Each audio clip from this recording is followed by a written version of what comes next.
Welcome, traveler.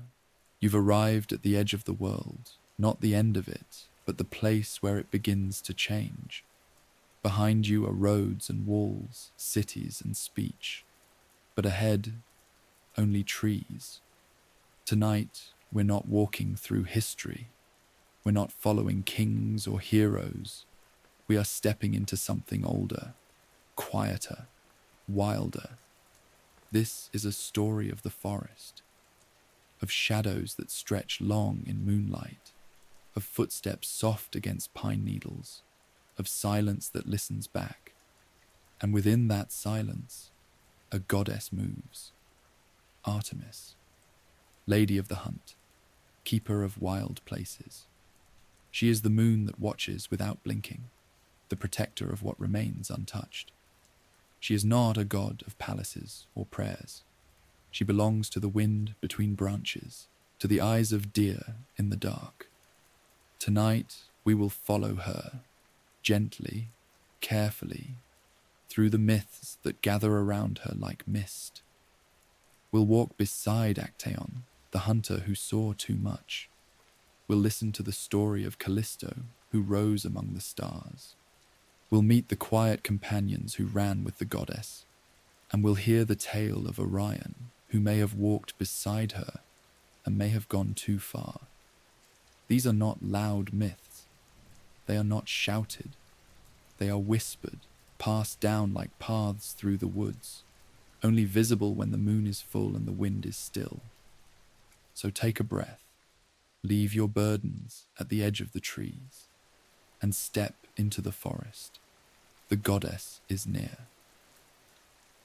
It begins with the sound of your own footsteps, not heavy, not hurried, but quiet, careful. Each step pressed into the soft bed of pine needles, the earth springy beneath your weight. The air is cool, but not cold. It smells of moss, of bark, of distant flowers hidden somewhere behind the ferns. The trees are tall here, so tall in fact that you cannot see where they end. Their trunks rise like pillars in an ancient temple, and their branches weave together into a canopy that filters the moonlight into lace. The deeper you walk, the dimmer it becomes, and the more silver everything seems to turn. No birds call, no wind moves the leaves. The forest holds its breath. You are not lost, but you are no longer where the world remembers your name. You pass under an arch of ivy, thick and heavy with dew, and the temperature drops just slightly. The forest opens into a clearing, not wide, not dramatic, just a quiet bowl of space tucked between trees. In the center stands a stag, tall, antlers like living branches, eyes reflecting moonlight. It does not run, it watches you, then turns, and walks slowly into the woods. You follow. There are no paths here, but your feet seem to know the way. Something in the tilt of the light, the lean of the trunks, guides you. You step over a fallen log, duck under a branch that smells faintly of juniper. At one point, you pass a stone altar, weathered and moss-covered, barely more than a suggestion of shape now. A garland of dried flowers rests at its base. You kneel, not because you are asked to, but because it feels right. You press your hand to the stone. It is cool, smooth, still. Something sacred passed through here. Not recently, but not long ago either.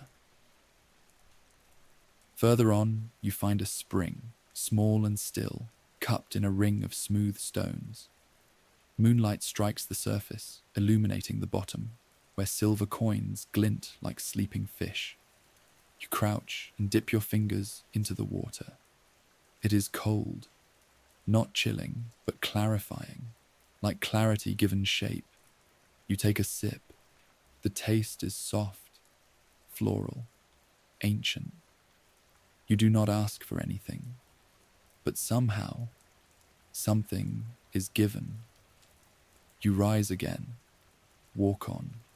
The forest shifts around you, not unnaturally, not magically, just purposefully. Trees part slightly as you move. The undergrowth bends gently out of the way. A breeze carries the scent of cypress and lavender, though no breeze can be felt.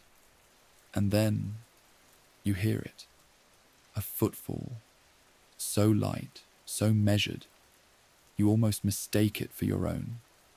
But it is not. It is ahead of you. You pause. The trees open into another glade, narrow, almost secret. And she is there, Artemis, not as marble, not as painting, not as poem, but as presence. She stands with her back to you, her hair loose down her back, her bow unstrung in her hand. Her tunic is simple, not regal. Her feet are bare. She says nothing, but the air around her is different, as if the very forest pauses to make room. You do not approach, you do not speak, you simply watch, and somehow she knows. She lifts her face to the moon, her moon, and something unspoken passes between them. Not a prayer, not a command, just knowing. Then she steps forward into the trees and disappears. You do not follow her directly. That would not be wise.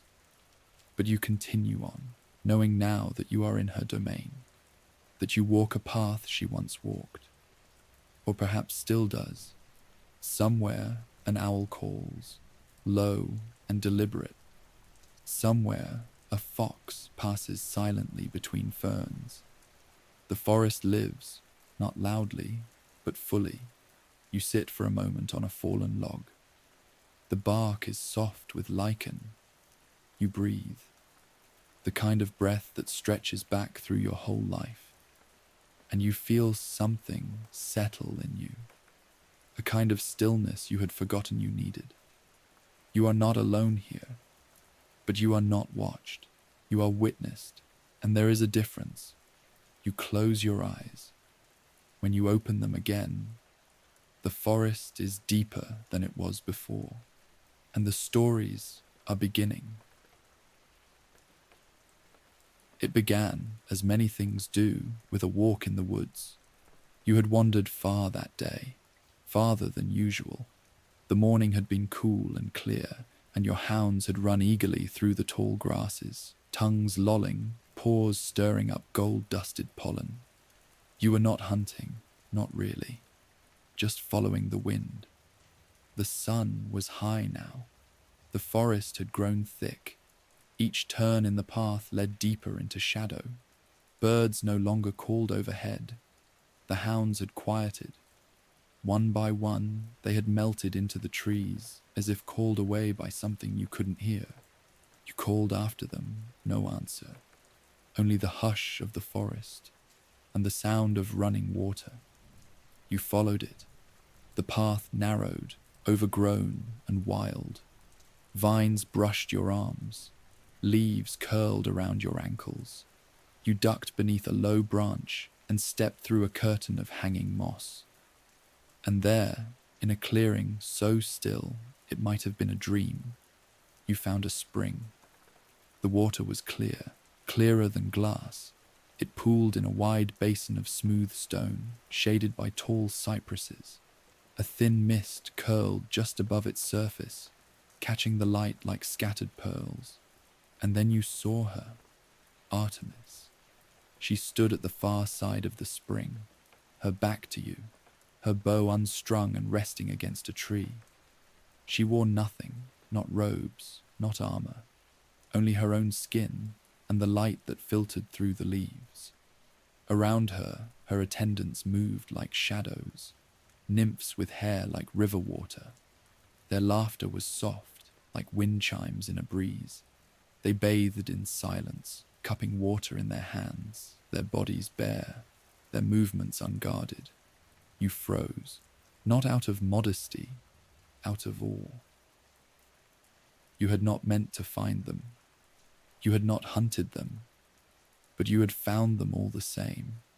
You could have turned back. You could have lowered your gaze. You could have closed your eyes and stepped away before the moment broke. But you did not. You watched, and the forest held its breath. One of the nymphs saw you first. She did not scream. She only tilted her head as if listening to a song no one else could hear. And Artemis turned. Her gaze met yours. She did not shout. She did not flinch. She only looked at you, not with anger, but with clarity, like a mirror that reflects exactly what stands before it. Then she raised her hand. No words, just a gesture, and you began to change. It started with your hands. The fingers stiffened, lengthened, curled, skin darkened, roughened, thickened into hide. Your legs gave way, bones bending, reshaping. Your chest expanded. Your breath came faster. Your mouth, no longer a mouth, opened in confusion, then panic. You tried to call out. No sound came, only a strangled cry, half human, half beast. You staggered back from the spring. The world tilted, your heart pounded. The scent of earth overwhelmed you. Every leaf, every drop of dew, every trace of bark sharp and vivid. Your vision narrowed, tunneled. You were on 4 legs. You ran. Branches tore past you. Roots snagged your hooves. You could still think, for now. But the thoughts were fading, flickering, unraveling. You didn't know where you were going, only that you had to run. And then you heard them, your hounds. They had found you, but they did not know you. To them, you were only a stag now, large, wild, alone, a prize. They chased you through the woods, baying with joy, tongues lolling, eyes bright. They loved you. They had followed you all your life. And now they followed you again, through thickets, over streams, beneath the aching light of a setting sun. You ran until your legs gave out. And when they reached you, you did not feel pain, only grief and relief. Some say Artemis turned you into a constellation. Others say she let you vanish. Your body returned to the earth. Your soul folded into the forest. Some say the spring where she stood still flows, untouched, hidden, guarded by trees that do not speak. But all agree, you looked too closely, and the goddess does not forget. This is not a story of punishment. It is a story of boundaries. The wild is not a place you may claim. It is not for you to conquer, to tame, to name. It is a place of respect, of space, a place where even silence has roots. And Artemis is not cruel.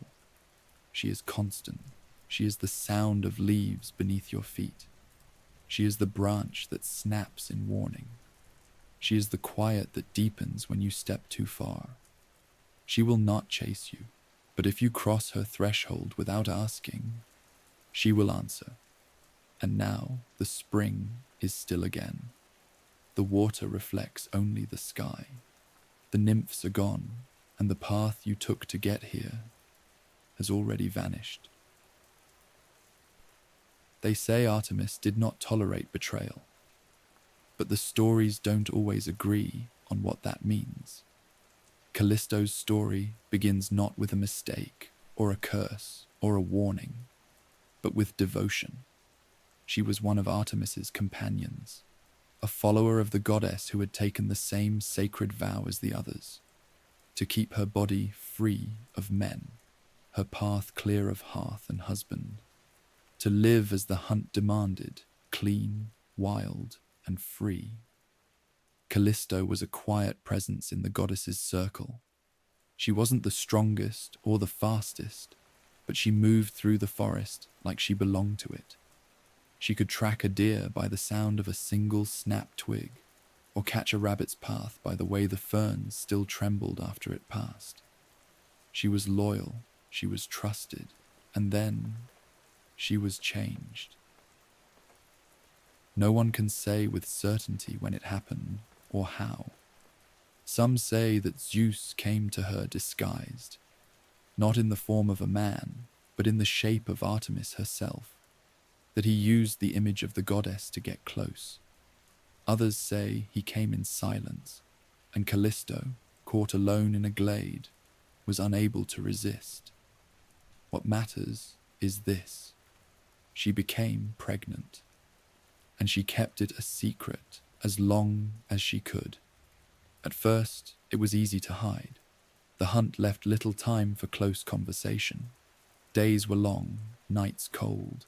The forest kept its own distractions, but slowly her steps became heavier. Her shape changed. The others noticed. And one day, Artemis did too. There are many versions of what happened next. In one, Artemis banishes her, not in anger, but in sorrow. In another, she turns away, offering no words at all. In the harshest version, Artemis is the one who transforms her, turning Callisto into a bear, not to punish, but to erase what was broken. But even the gentlest version is still a loss, because Callisto disappears. Imagine it. One moment, you are walking in step with the goddess, bow in hand, laughter caught in your throat, your breath misting in the early morning cold. And the next, you are furred, on all fours, alone. Your voice no longer carries words. Your hands no longer shape tools. The other women do not recognize you. You smell of earth, of danger. You are no longer one of them. You are something else. And so Callisto ran.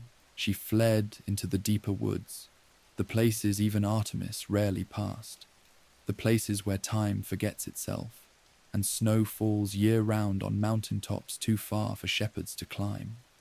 She lived as a bear, but not fully. Her eyes still saw like a woman's. Her memories did not fade. She remembered her friends, the way they braided each other's hair, how they whispered before sleep under the stars. She remembered the songs they used to hum when walking back from the hunt. She remembered the sound of Artemis's footsteps, always the lightest among them. She remembered the moon, and still she lived. She nested in caves through winter. She foraged among the berry thickets in spring. She watched stars flicker between pine boughs and tried to follow their stories. Then she gave birth. A son. Tiny, warm, human, helpless in a way she no longer was. She named him Arcas, though he would never hear her say it. Because she could not speak, the child was taken from her. Some say it was Hermes who lifted him from the cave, wrapped him in wool, and carried him back to the world of men. Others say shepherds found him and raised him, never knowing the wild creature that sometimes watched from the tree line was his mother. Years passed. He grew strong, he grew curious. And one day, wandering into the woods alone, Arcas came face to face with a bear who stood up, not to strike, but to recognize.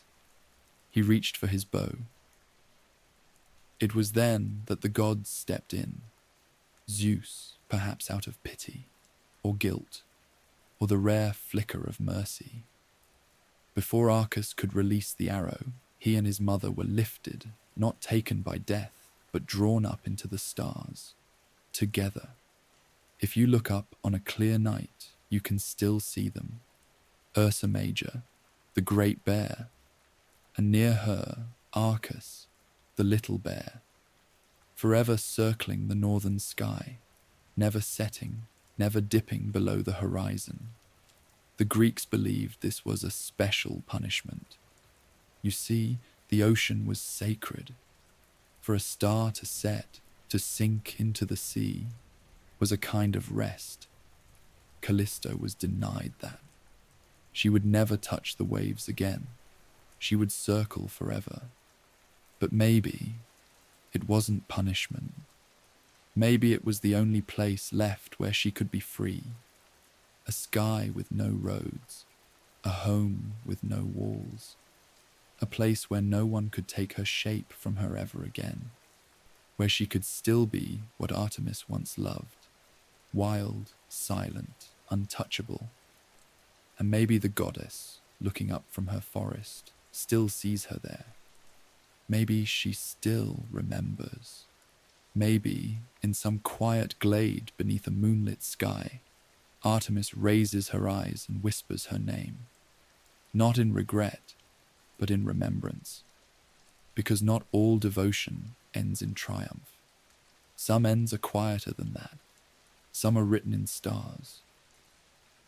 There is no door in this place, no ceiling, no walls, just the hush of early morning and the smell of dew clinging to your tunic. Your back is sore from the forest floor, but you don't mind. You've grown used to sleeping beneath the stars. You stretch slowly, not carefully. You are not delicate anymore. You are strong. Your muscles ache in the way a bowstring does just before it sings. This is your life now, the life you chose when you followed her, Artemis, and you are not alone. The other girls stir nearby, her companions, her huntresses. They rise without chatter, their movements quiet and practiced. Some check their arrows, others brush twigs from their hair. A few close their eyes again for just one more moment of peace before the day begins. No one asks what comes next. The forest decides. You once lived among people, in a house, with a family who wanted things for you. A husband, a hearth, children to feed and raise. It was not a bad life, but it was not yours. When Artemis passed through your village, tall and silent, flanked by women who wore no jewelry, who carried no burdens, who laughed without permission, you followed. No one stopped you. Some girls are chosen, some simply choose. The hunt begins just after sunrise, not with horns or hounds or blood, with breath, with patience. You and the others move through the forest as though it remembers you. You know the names of the plants, the signs of deer, the tracks that lead to fresh water. You hunt not to kill, but to live, to understand, to belong. There is reverence in it, stillness. Every movement is deliberate, every silence earned. You feel your pulse slow, your hearing sharpen. The sunlight dapples across your hands. This is the place you were meant to be. Some days you do not hunt. You rest. You bathe in cold springs and weave flowers into your braids. You sit on mossy stones and tell stories, not of heroes or wars, but of things only the forest knows, which owl sings before rain, what mushrooms bloom after a fire, how to tell a fox's laughter from a warning. There are no mirrors here. You don't need them. You have the moon. At night, the goddess walks among you. She does not speak often, but when she does, her voice is quiet and firm, like the snap of a twig in frost. She praises sparingly, but when she places a hand on your shoulder, even for a moment, it feels like the stars have bowed their heads. You would follow her anywhere, but she never asks you to. There are rules, unspoken but absolute. No men are allowed in the camp, not out of fear, but because this place was not made for them. Their stories are loud, their gods boastful. They build walls, they make noise. They try to claim things. Here, no one claims anything. Even Artemis does not own the forest. She moves through it as one of its own. And so do you. There is a girl among you who used to be a princess. She never says where she came from, but her posture betrays her, the way she sometimes still expects to be served or heard. She is learning now how to be quiet, how to listen. There is another who speaks to animals more easily than people. She once wrapped a fawn's broken leg in soft cloth and wept when it limped away. And then there's the youngest, just 13, who arrived barefoot, shaking, with a fresh scar down her arm. She has not spoken since she came, but she smiles when she walks beside Artemis. That is enough. You will not stay young forever. But here, in the forest, age means something different. There are women among you with silver in their hair and strength in their shoulders. They do not lead, but they are listened to.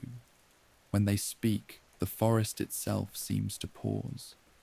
They remember when Artemis first passed through the glades near Delphi, when the moon rose brighter than usual for reasons no one could explain, when wolves lay beside the fire and did not bite.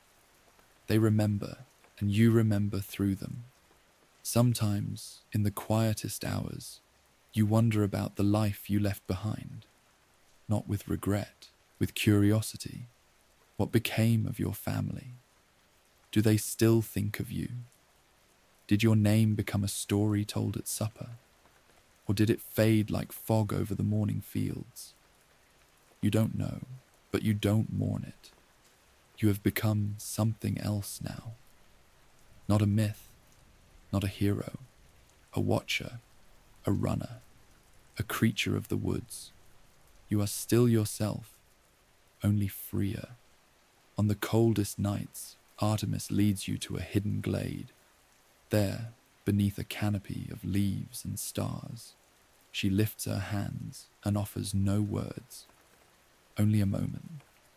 A silence so deep it feels sacred. And you feel your breath slow, and you remember, you are not lost. You are exactly where you are meant to be.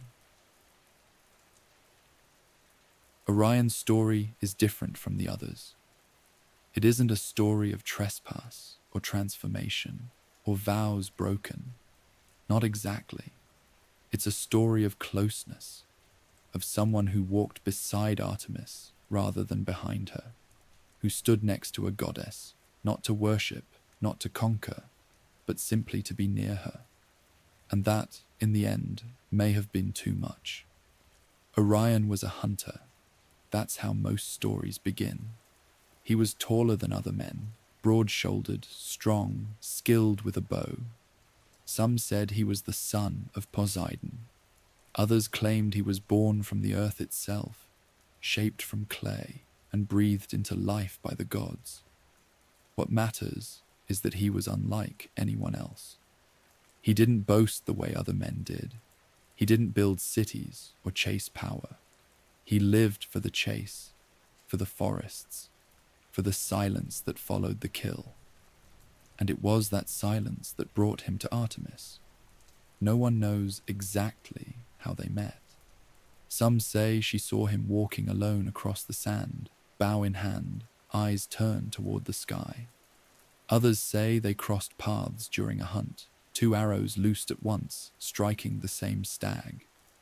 However it happened, Artemis didn't send him away, and that, on its own, was rare. He began to walk with her, not every day, not with the others, but sometimes, when the forest was quiet and the moon hung low, she would appear, and he would be there, and they would move through the trees together without speaking. He never asked questions, he never crossed boundaries, and slowly she let him into her world. The others noticed. Artemis had always been distant, untouchable, a force more than a figure. But now she seemed softer, more present. She smiled more often. She lingered longer by the fire. There was no open affection between them, no gestures that would betray a deeper bond. But they moved together like people who understood each other without needing to explain. Some say he made her laugh. Some say she trusted him with her silence. And maybe that was the same thing. But even stories built on stillness don't stay that way forever. In some versions of the myth, it was a boast that broke everything. Orion, proud and confident, claimed that he could hunt and kill every animal on the earth. Artemis, guardian of the wild, couldn't allow that. In other tellings, it wasn't his words, but the jealousy of Apollo, Artemis's brother, who looked down from the sky and saw something he couldn't control. Apollo, the god of reason, of order, of the sun, he couldn't understand what Artemis saw in this quiet, wild man, and he was afraid of what she might become if she stayed near him too long. One version says that Apollo tricked her. He pointed out a figure swimming far off in the sea and dared her to hit it from a distance. She loosed the arrow, perfect shot as always, and watched the figure vanish beneath the waves. Only later did she learn it had been Orion. In other versions, she killed him in battle, in fury over his boast, only to regret it too late. Still others say that a scorpion was sent by the gods or the earth itself to stop him before he could destroy the balance of nature. No version is certain, but all of them end the same way. Orion dies, and Artemis grieves. She doesn't rage, she doesn't weep in front of anyone, but she climbs to the highest mountain in the forest. She lifts her bow, not to hunt, but to mark. And with one perfect shot, she places Orion among the stars. You've seen him, whether you know it or not. 3 stars in a line, his belt. 2 bright ones for shoulders, 2 more for his legs. He stands tall in the night sky, bow drawn, always mid-stride. He never sets. Like Callisto, he was placed where he could always be seen. Never lost to the sea, never beyond reach. But he also never returns. Some say Artemis still walks beneath him, that on nights when the moon is full and the sky is clear, she lifts her face and remembers what it felt like to have someone beside her who didn't try to claim her, someone who listened without asking, someone who understood that even goddesses need space to breathe. His story isn't tragic in the way others are. There's no betrayal, no cruel twist of fate, just a closeness that the world couldn't bear. Sometimes the quietest relationships are the ones with the deepest echoes. And sometimes the ones who walk beside you for just a short time still shape the path you walk for years afterward. You can still walk where they walked, under trees lit by moonlight, beside still water, through the hush of early morning. You won't hear their footsteps, but the stillness will feel familiar, and you might feel a little less alone. If you walk far enough, long enough, and quietly enough, the forest begins to change. Not in any way you can point to, not suddenly, but gradually, like the sky deepening toward night, or the tide pulling softly at your ankles. The paths narrow, the trees grow taller, the sounds of the outside world fade until even your own breath feels like something borrowed from the wind. This is where Artemis lives, not in a temple, not in a palace, but here in the wild.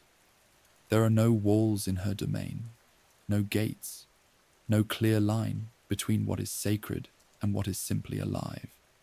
The wild does not announce itself. It does not warn you when you have crossed into its heart. It only waits to see how you move, how you listen, how you choose to be here. Most people never make it this far. They stop at the edge, where the trees begin to crowd together, where the sunlight becomes fractured by leaves, where the trails grow over with moss. But if you keep going, if you pass where the birds quiet down, where even the wind seems to step aside, then you'll feel it. Not danger, not welcome exactly. Something older than either. Presence.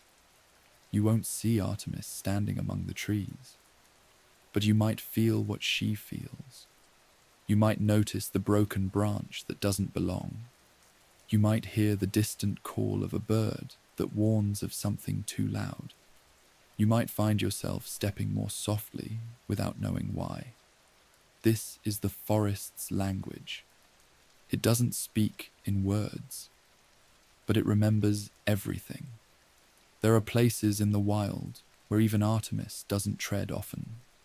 A deep ravine where wolves raise their young. An overgrown clearing where a meteor once landed, splitting the trees into strange spirals. A circle of stones so ancient no one knows whether they were placed by gods or grown by the earth itself. These places are not forbidden, they are respected. The difference matters. When the huntresses walk, they do so in silence. They do not sing as they used to when they were young. They do not chatter. They do not call out to one another. They communicate with glances, with gestures, with the subtle shift of a shoulder or the stilling of a hand. The wild teaches this kind of language, not one of dominance, but of awareness. And in that awareness, there is peace. It's easy to think of nature as passive, as something quiet and empty. But the wilderness is not empty. It is full in ways most people never notice. It is full of lives that go unseen, patterns that stretch beyond human stories, rhythms that echo from root to leaf to star. When Artemis walks here, she doesn't command it. She moves with it. And if you are lucky or humble, you can feel what that's like too. There's a place the huntresses go to rest. It isn't marked. It doesn't have a name. It's just a small grove where sunlight always seems to fall just right. Golden, warm, even when the rest of the forest is cold. Here, the ground is soft with moss. The trees lean just slightly inward, as though offering protection. No one speaks here. They just sit, sometimes for hours, listening, letting the world settle back into its rhythm without trying to push it along. One of the older companions once said that the forest is the only place that doesn't ask you to be anything. Not clever, not charming, not useful. It doesn't need you to prove yourself. It only needs you to be still and to notice. You lie down in the grove. The moss presses cool against your back. You can hear your own heartbeat, and beneath it, fainter, slower, the heartbeat of the world. A steady rhythm you never noticed before. Something always happening just below the surface of your awareness. Not dramatic, not magical, just constant, alive. A deer passes nearby. You don't move, neither does it. You watch each other, breathing in time. Then it moves on, neither afraid nor concerned, just continuing the way the wild does, without judgment, without pause. Later, as the sun begins to drop behind the trees, the shadows stretch longer. The forest darkens, not with fear, but with softness. The kind of darkness that invites rest, that draws everything a little closer. Even sound itself grows heavier here. It no longer bounces back from trees. It sinks, like stones dropped into still water. And you realize something. The wild doesn't need you, but it makes space for you anyway. This is Artemis's realm, not the myths, not the stories, the stillness, the space, the part of the world that continues whether or not anyone is watching. It is not there to comfort you, but it can heal you if you let it. You breathe in again, slower now, deeper. The air smells of cedar and damp leaves, and for the first time in a long while, you feel unobserved, not because no one sees you, but because no one is measuring you. The wild does not measure, it simply is, and for now, you are too. Night falls slowly in the forest. There's no single moment where day becomes night, just a long, gradual dimming. The shadows stretch first, then the light turns silver. Then the world quiets down, the way a conversation fades when no more needs to be said. You sit alone now in the clearing. The huntresses have gone. The wind has softened to a whisper. Even the trees seem to hold still. And above you, rising between the branches, is the moon. She doesn't burst into view. She arrives like breath, smooth, silent, pale. No matter how many times you've seen it, the moment always feels a little unreal. A white disk, impossibly distant, floating among stars. She watches from above. She always has. And though she is far, she is not absent. Artemis is here, not walking the trail beside you, but circling overhead, as steady as ever. The forest at night isn't dark. Not really. It's a different kind of light, a colder one, reflective. Everything glows a little differently under moonlight. The bark on the trees becomes silver grey. The moss turns ghostly green. Even the air seems to shimmer, like it's holding something secret just outside your reach. You walk slowly now, not from fear, but from respect. Night belongs to her. The stories say Artemis is the moon itself, that when the great orb rises, it is her chariot crossing the sky, pulled by silver stags with glowing antlers, that her bow is drawn not to kill, but to protect, aimed not at prey, but at those who would trespass against the sacred. Others say she simply walks by night, her feet never touching the ground, her eyes always open. You may never know which is true. Maybe none of it. Maybe all of it. But you do know how it feels. To walk in her forest beneath her light. To hear nothing but the steady hush of your own steps and the quiet breath of the trees. To look up and feel seen. Not judged, not measured, just acknowledged. The way the moon sees everything, softly, from a distance. Not all gods are loud. Not all gods demand praise. Some simply wait. They do not grant miracles or thunder down decrees.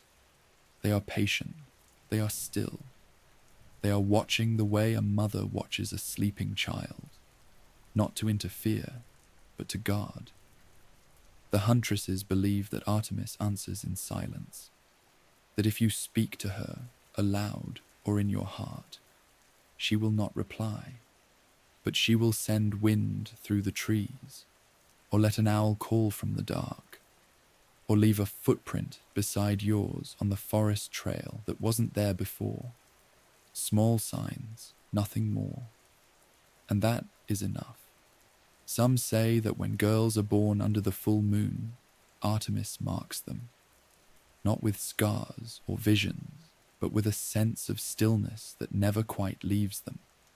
They grow up drawn to wild places, to nighttime walks, to quiet decisions made without explanation. They learn to trust themselves before they're taught to. They are not always understood, but they are always watching, just like her. There are temples to Artemis, stone columns, ancient altars, places where people once sang her name. But her true temple has no walls. It is the grove, the glade, the thicket. It is the sound of your breath beneath a canopy of stars. It is the silence between footsteps on a mossy path. It is the space between you and everything else, sacred, undefended, free. You lie down now in the clearing. The pine needles beneath you are soft. The air is cool, but not cold. The moon hangs above, bright but gentle. And the trees, those tall, slow witnesses, lean just slightly as if listening. Nothing stirs. There is no danger, only rest. You think of the others who have walked this path. Callisto, whose love became starlight. Orion, who walked beside the goddess too closely. Actaeon, whose eyes saw what they shouldn't have. The companions, who chose silence over cities. The animals, who came and went without fear. The trees, who never moved, but saw everything. All of them still here, in some way.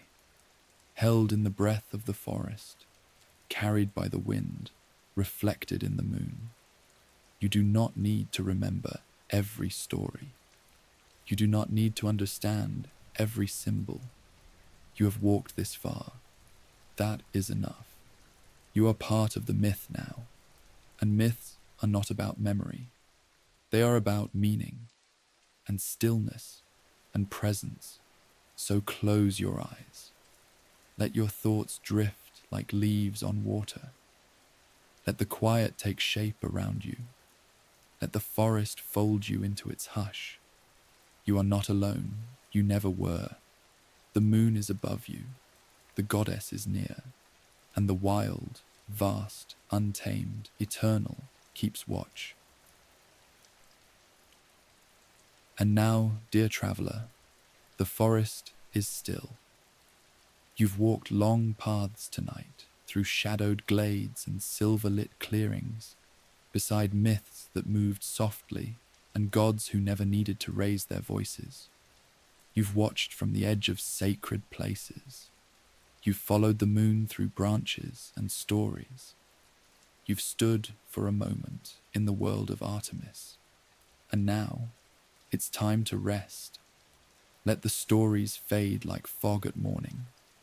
Let your thoughts go quiet. There's nothing left to hold on to now. You are safe. You are watched over. The wild asks nothing of you tonight. Not strength, not questions, not even dreams. Only sleep. The goddess is near. The moon is above you, and the forest, as always, waits. Good night.